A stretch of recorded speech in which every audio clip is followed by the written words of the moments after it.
नमस्कार दोस्तों। आज हम बात करेंगे उस त्योहार की जिसे पूरे भारत में बड़े ही उत्साह और श्रद्धा से मनाया जाता है, नवरात्रि। क्या आप जानते हैं कि नवरात्रि सिर्फ उपवास और गरबा का पर्व नहीं है, बल्कि इसके पीछे गहरी आध्यात्मिक और पौराणिक कथाएं जुड़ी हुई हैं? चलिए जानते हैं विस्तार से। नवरात्रि का अर्थ। नवरात्रि दो शब्दों से मिलकर बना है, नव यानी 9 और रात्रि यानी रातें। यह त्योहार पूरे 9 दिनों तक मनाया जाता है और हर दिन माँ दुर्गा के एक अलग रूप की पूजा की जाती है। नवरात्रि का महत्व। नवरात्रि सिर्फ पूजा का ही पर्व नहीं है, बल्कि ये अच्छाई की बुराई पर जीत का प्रतीक भी है। माना जाता है कि इन 9 दिनों में माँ दुर्गा पृथ्वी पर आकर अपने भक्तों पर कृपा बरसाती हैं और उनके दुख दूर करती हैं। नवरात्रि की कथाएं। देवी दुर्गा और महिषासुर की कथा।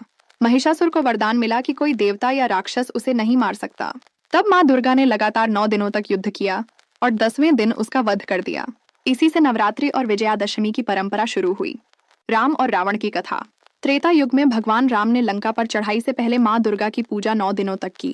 10वें दिन उन्हें विजय मिली और उन्होंने रावण का वध किया। इसीलिए 10वां दिन दशहरा के रूप में मनाया जाता। नवरात्रि के 9 रूप। 1 शैलपुत्री, 2 ब्रह्मचारिणी, 3 चंद्रघंटा, 4 कूष्मांडा, 5 स्कंद माता, 6 कात्यायनी, 7 कालरात्रि, 8 महागौरी, 9 सिद्धिदात्री। ये 9 रूप जीवन की अलग अलग शक्तियों और शिक्षाओं का प्रतीक है। नवरात्रि का पालन कैसे किया जाता है? लोग उपवास रखते हैं, माँ दुर्गा की आराधना करते हैं, घट स्थापना और गरबा डांडिया का आयोजन करते हैं, भक्त सात्विक भोजन करते हैं और ध्यान भक्ति में समय बिताते हैं। नवरात्रि का सांस्कृतिक महत्व। नवरात्रि भारत की संस्कृति और परंपरा को जोड़ने वाला पर्व है। गुजरात और महाराष्ट्र में गरबा और डांडिया की धूम रहती है।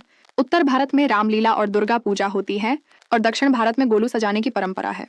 आध्यात्मिक संदेश। नवरात्रि हमें सिखाती है कि चाहे बुराई कितनी भी शक्तिशाली क्यों ना हो, अंत में जीत हमेशा सत्य और अच्छाई की होती है। यह त्योहार हमें आत्मबल, भक्ति और धैर्य का महत्व भी बताता है। तो दोस्तों, नवरात्रि सिर्फ एक धार्मिक पर्व नहीं, बल्कि जीवन की कठिनाइयों पर विजय पाने का प्रतीक है। यह हमें विश्वास दिलाता है कि अगर हम सच्चे मन से मेहनत और भक्ति करें, तो हर मुश्किल का हल संभव है। आप नवरात्रि कैसे मनाते हैं? कमेंट में जरूर बताइए। अगर आपको ये वीडियो अच्छा लगा हो तो लाइक कीजिए, शेयर कीजिए और चैनल को सब्सक्राइब करना ना भूलें।